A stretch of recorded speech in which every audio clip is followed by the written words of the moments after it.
गाजियाबाद को कमिश्नरेट बने हुए तकरीबन एक हफ्ता बीत चुका है।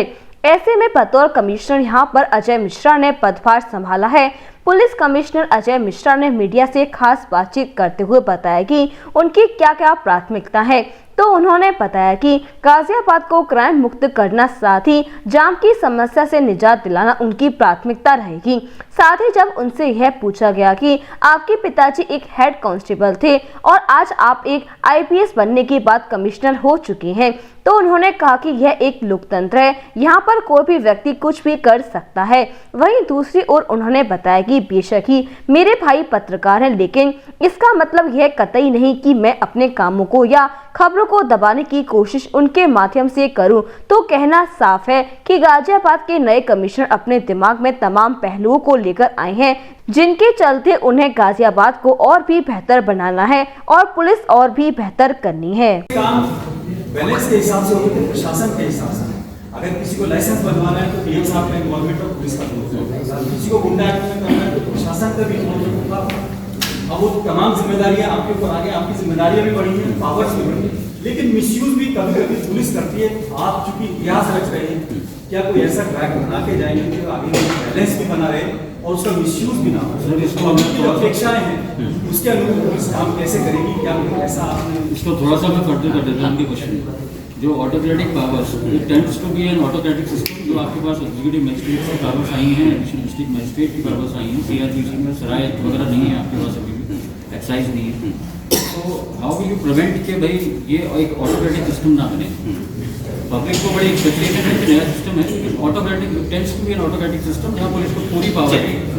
दूसरा पार्ट जो ट्रांसपेरेंसी और अकाउंटेबिलिटी और डेलीगेशन ऑफ पावर्स है आपकी, उसमें अभी क्या है, जो अभी बात होती थी, किसी ने सवाल नहीं पूछा था, बड़ा सेलेक्टिव डिस्क्लोजर्स होते हैं, बड़ा सेलेक्टिव वर्किंग है माइंडसेट जो पुलिस का है कि भाई अगर बैड वर्क हो गया तो अपने जूनियर ऑफिसर को आगे कर दिया। यहाँ बहुत सारे ऐसे ऑफिसर्स आए हैं जो अपने जूनियर ऑफिसर्स को बैड वर्क में आगे कर देते हैं, ठीक है ना, और गुड वर्क में सबसे पहले आगे पीसी कर लेते हैं। आपके दूसरे पार्ट में तो transparency accountability, how do you ensure, और it should not become an autocratic. चलिए ठीक है, आपका दो पार्ट में है तो आपका जो दूसरा पार्ट है मैं पहले उत्तर करूंगा, पहले पार्ट के बाद में।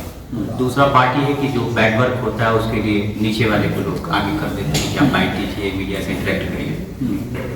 मैंने 10 दिन कर दिए और इंटरनेट ने एक चीज़ तो अच्छी कर दी है कि पिछले 15-20 साल में जो भी कभी किसी भी प्लेटफॉर्म पे छपा है, चाहे अखबारों में छपा है या टीवी पे आया है, उसको अगर आप सोशल मीडिया टूल्स का इस्तेमाल करके गूगल करके करेंगे तो सारी चीज़ें आ जाएंगी। 2006 में मैंने पहला जनपद का चार्ज दिया था एज डिस्ट्रिक्ट एसपी सुल्तानपुर। एक भी फोटोग्राफ आपको अगर ये मिल जाए जिसमें मैंने रिस्पॉन्सेस की हो और मेरे पीछे कोई एक्टिविस्ट खड़ा हो, क्रिमिनल खड़ा हो जिसकी रिकवरी हुई हो, वो आपको नहीं मिलेगी। सोच आप लोग खोज कर दीजिए 16 साल में सारे ओपन सोर्सेस निकाल दीजिए, किसी भी गुड वर्किंग रिस्पॉन्सेस मैंने आज तक नहीं किया। और ये मैं अपनी क्रीडेंशियल से बोल रहा हूँ, 16 साल का रिकॉर्ड है, आप गूगल करके चेक कर लीजिए। गुड वर्क का मेरा सिंपल फंडा है, जिस टीम ने उसको वर्कआउट किया वही करेगा, क्योंकि अथॉरिटी उसकी है, समझ उसके पास ज़्यादा है। रही बैड वर्क की बात तो वो भी आप चेक कर लीजिए कि सारी ऐसी सेंसेशनल घटनाओं पे मेरी ही बाइस है। ये तो पार्ट। अब ऑटोक्रेटिक सिस्टम की बात करते हैं, जो पुलिस कमिश्नरेट मॉडल अगर आप इसकी हिस्ट्री देखेंगे कंट्री में तो 1861 में कोलकाता में फर्स्ट पुलिस कमिश्नरेट, और अभी करीब 160 साल हो गए और 80 के आसपास जनपदों में प्रदेश, खासकर सबसे ज़्यादा 2008 के बाद से बहुत सारे नए कमिश्नरेट बने।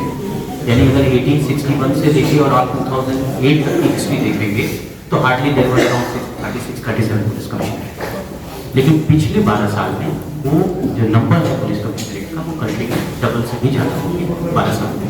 इतना रैपिड चेंज आया कि जो चेंज होता है कि जितने समाज में लोग हैं उनकी तुलना में कितने पुलिसकर्मी उपलब्ध हैं। और इस डिसीजन के होते ही शासन ने 1000 के आसपास हमारे पुलिस वर्ग में वृद्धि कर दी है नॉन गस्टेड की। गस्टेड ऑफिसर्स को भी 4 तो मेरी जानकारी में है, अभी एग्जैक्ट शासनादेश नहीं आया है, तो वो भी वृद्धि होगी। जब हमारे पास मैन पावर ज़्यादा होगा तो ऑब्वियस सी बात है कि हमारी एफिशिएंसी बढ़ेगी। नंबर 1, कटिंग एज लेवल पे मैन पावर ज़्यादा होगा तो हमारा डिप्लॉयमेंट ज़्यादा दिखेगा। सुपरवाइजरी लेवल पे मैन पावर ज़्यादा होती है तो हमारी सुपरविजन की क्वालिटी बढ़ती है।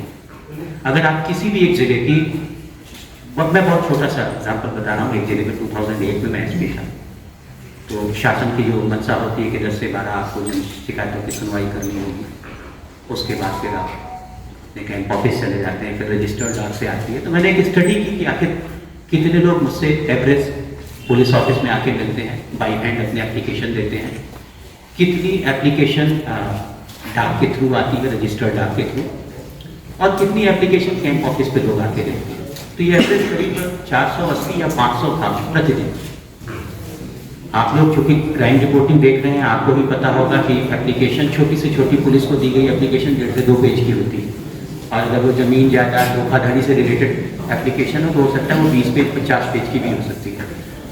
अगर हम 1 पेज की एक एप्लीकेशन की साइज मानते हैं और 500 एप्लीकेशन पर डे आ रही है, तो आप ये बताइए ह्यूमन की, सामान्य इंसान की क्या कैपेसिटी होती है कि 1 घंटे में कितने पेज पढ़ सकता है? सर एक सवाल ये, अगर तो 500 पेज तो वो 24 घंटे में सिंपली पढ़ नहीं सकता, लेकिन अगर इसी 500 पेज को पढ़ने के लिए एक जिले के 5 अधिकारी नियुक्त कर दिए गए तो निश्चित तौर पर क्वालिटी बढ़ती है। तो पहला बेनिफिट ये होता है। दूसरा, जो कमिश्नरेट का मॉडल है, इसमें हमें प्रिवेंटिव पावर्स मिलती है।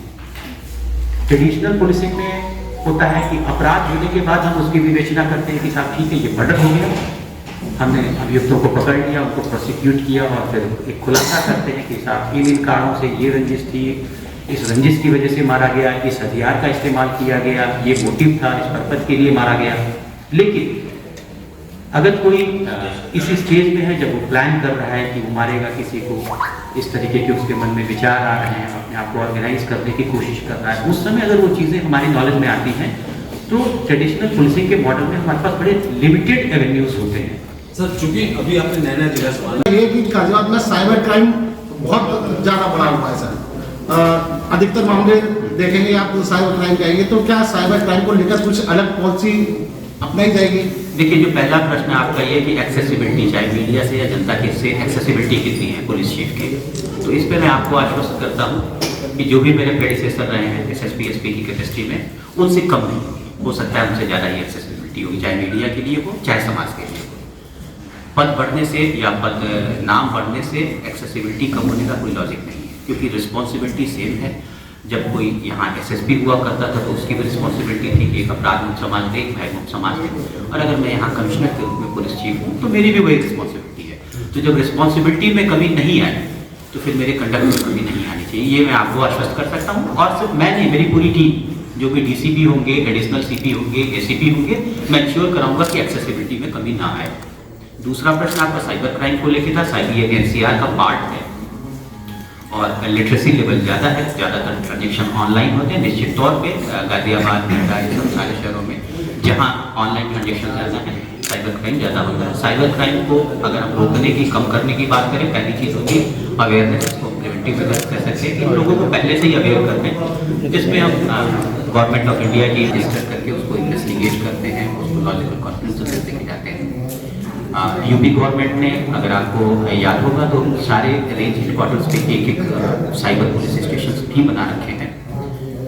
हमारे यहाँ भी एक छोटी सी यूनिट है, उसको अगर मैं एक्सेस करूँगा, फॉर्चुनेटली अभी आप देख रहे होंगे कि पुलिस फोर्स में टेक्निकली क्वालिफाइड लोगों का परसेंटेज बहुत ही बढ़ गया है। तो मैन पावर में हमारे पास ह्यूमन रिसोर्सेज में टेक्निकली क्वालिफाइड लोगों की कमी नहीं है।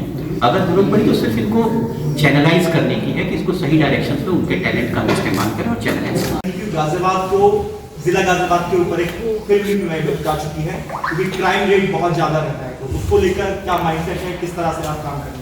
देखिए, एक कुछ समस्याएं होती हैं जो बड़ी जनरल होती हैं, जो सभी जगह होती हैं कॉमन, और कुछ समस्याएं होती हैं जो स्पेसिफिक होती हैं, डिस्ट्रिक्ट के हिसाब से अलग अलग होती हैं। जो जनरल समस्याएं होती हैं उसका कह सकते हैं कि एक रूटीन का सोल्यूशन होता है। जो स्पेसिफिक समस्याएं हैं वो हम अपनी पुलिस फोर्स में डिस्कस करेंगे। यहाँ जो स्टेक होल्डर्स हैं, सोसाइटी जिसको आप भी रिप्रेजेंट करते हैं, आप में से ज़्यादातर लोग इसी शहर के रहने वाले होंगे, और जो शहर के नहीं होंगे तो भी मैं उम्मीद करता हूँ कि लंबे समय से इस शहर में काम कर रहे होंगे। तो सोसाइटी को ज़्यादा एक्सपोजर है, सोसाइटी हमारी पुलिस फोर्स को ज़्यादा एक्सपोजर है, और पुलिसिंग वैसे भी एक टीम वर्क है। अपनी टीम से विचार विमर्श करने के बाद जो की एरियाज हैं, चाहे वो क्राइम से रिलेटेड हो, चाहे वो लॉ एंड ऑर्डर से रिलेटेड हो या प्रिवेंटिव मेजर से रिलेटेड हो, उस पर काम किया जाएगा। फोकस एरिया जो शासन की मंशा है कि महिलाओं के प्रति अपराध, कमजोर तबकों के प्रति अपराध, एक जनरल है, कानून व्यवस्था बनाए रखना, ये शासन की मंशा है और शासन की मंशा के अनुरूप हमारे स्तर में भी ये प्रयास किया जाएगा कि इसमें किसी के कोई कोताही न बरती जाए। महंगी बिजली बिल की समस्या से छुटकारा पाइए, सोलर सिस्टम लगाइए। जी हां, आपके लिए बेहद आसान हुआ सोलर सिस्टम लगवाना। संपर्क करें Amity electronics corporation, Krishna Nagar, Mathura. जैसा कि मैंने आपको बताया कि भाई इसका ROI 25% है, यानी 25% का रिटर्न है। इसके हिसाब से देखा जाए तो जो लागत आप लगा रहे हैं वो लागत आपकी 4 साल में निकल आएगी।